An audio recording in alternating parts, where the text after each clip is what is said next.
কারাগারে মারধরের শিকার রাজশাহীর সাবেক এমপি এনামুল। রাজশাহী ৪, বাগমারা আসনের সাবেক সংসদ সদস্য ও আওয়ামী লীগ নেতা এনামুল হকের ওপর হামলার ঘটনা ঘটেছে। বুধবার ২-৫ সেপ্টেম্বর সন্ধ্যায় রাজশাহী কেন্দ্রীয় কারাগারের ভেতরে তাকে ব্যাপক মারধর করা হয়। গ্রেপ্তারের পর তিনি কারাগারে যে সেলে আছেন, ওই সেলে থাকা কয়েকজন কয়েদি তার উপর হামলা চালিয়েছে বলে কারা সূত্র নিশ্চিত করেছে। পরে রাতে এনামুলকে রাজশাহী মেডিকেল কলেজ হাসপাতালে রামেক প্রাথমিক চিকিৎসা দেওয়া হয়। রাজপাড়া থানার এসআই কাজল নন্দী জানান, রাতে সাবেক এমপি এনামুল হককে কারাগার থেকে রামেক হাসপাতালে নিয়ে আসা হয়। তখন তিনি জানিয়েছেন কারাগারের ভেতরে তার ওপর কয়েকজন কয়েদি হামলা করেছেন। তখন ধস্তাধস্তির ঘটনা ঘটে। রাজশাহী মেডিকেল কলেজ হাসপাতালের জরুরি বিভাগের চিকিৎসক ডা. জাহিদুল ইসলাম জানান, ওনার মাথায় আঘাতের চিহ্ন ছিল।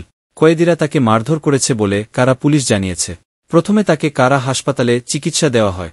অবস্থার অবনতি হলে কারা কর্তৃপক্ষ রামেক হাসপাতালে স্থানান্তর করে। এখানে চিকিৎসা দিয়ে আবার কারাগারে পাঠানো হয়েছে। গত ২-৩ সেপ্টেম্বর সাবেক এমপি এনামুল হকের জামিন নামঞ্জুর করে কারাগারে পাঠান রাজশাহীর সিনিয়র জুডিশিয়াল ম্যাজিস্ট্রেট প্রথম আদালতের বিচারক হাদিউজ্জামা। গত ১-৬ সেপ্টেম্বর রাজধানীর আদাবরে নিজ বাড়ি থেকে তাকে গ্রেপ্তার করে র্যাবের একটি দল। পুলিশ জানায়, গত ৫ আগস্ট বাগমারায় ছাত্রজনতার আন্দোলনে হামলা ও বিস্ফোরকদ্রব্য আইনের মামলায় গ্রেপ্তার দেখিয়ে এনামুল হককে আদালতে হাজির করা হয়। এ সময় আসামিপক্ষের আইনজীবীরা এনামুলের জামিন আবেদন করে। শুনানি শেষে আদালত পুলিশের উপস্থাপন ও বর্তমান পরিস্থিতি বিবেচনায় তার জামিন নামঞ্জুর করে তাকে কারাগারে পাঠানোর নির্দেশ দেয়।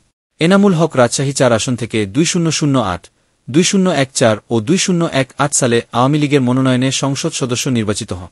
তবে ২০২৪ সালে মনোনয়ন না পেয়ে স্বতন্ত্র প্রার্থী হয়ে পরাজিত হন।